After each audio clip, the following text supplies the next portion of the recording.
குடும்ப வறுமையால் ஐஐடியில் இடம் கிடைத்தும் 17,500 ரூபாய் கல்வி கட்டணம் செலுத்த முடியாததால் சீட் மறுக்கப்பட்ட இளைஞருக்கு உச்சநீதிமன்றம் உத்தரவின் மூலம் ஐஐடியில் இடம் கிடைத்திருப்பது அவர்களது கிராம மக்களிடையே மகிழ்ச்சியை ஏற்படுத்தியுள்ளது.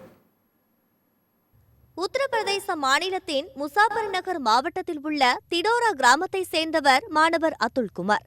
பட்டியல் இனத்தை சேர்ந்த இவர் இந்த ஆண்டு நடந்த ஜேஇஇ தேர்வில் தகுதி பெற்றதை அடுத்து அவருக்கு ஜார்க்கண்டின் தன்பாத் நகரில் உள்ள ஐஐடியில் பிடெக் படிப்பதற்கான இடம் ஒதுக்கப்பட்டது. கல்லூரியில் இடம் கிடைத்த 4 நாட்களுக்குள், அதாவது கடந்த ஜூன் 24ஆம் தேதிக்குள் 17,500 ரூபாய் கல்வி கட்டணம் செலுத்தினால்தான் ஐஐடியில் சேர்க்க முடியும் என கல்லூரி நிர்வாகம் தெரிவித்துவிட்டது. ஆனால் கூலி தொழிலாளியான அதுலின் தந்தை அந்த பணத்தை புரட்ட முடியாமல் போனதால் அதுலின் ஐஐடி கனவு தகர்ந்து விடுமோ என்ற ஐயம் ஏற்பட்டது. ஆனால் மனம் தளராத அதுல் மற்றும் அவரது தந்தை தேசிய தாழ்த்தப்பட்டோர் ஆணையத்தின் கதவை தட்டினார். ஜார்க்கண்ட் மாநில சட்ட உதவி ஆணையத்திலும் முறையிட்டனர்.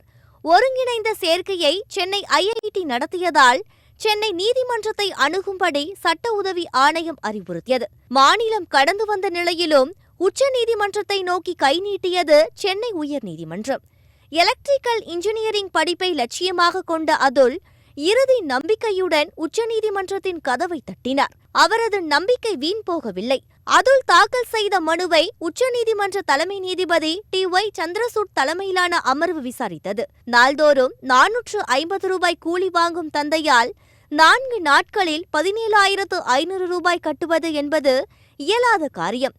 ஆகையால் சட்டத்தின் 142வது பிரிவின் கீழ் நீதிமன்ற அதிகாரத்தின்படி பட்டியல் இன மாணவருக்கு சீட் வழங்க தன்பாத் ஐஐடிக்கு உத்தரவிட்டது நீதிமன்றம். உச்ச நீதிமன்றத்தின் ஒரே உத்தரவு மூலம் ஏழை மாணவனின் ஐஐடி கனவு நனவாகியுள்ளது.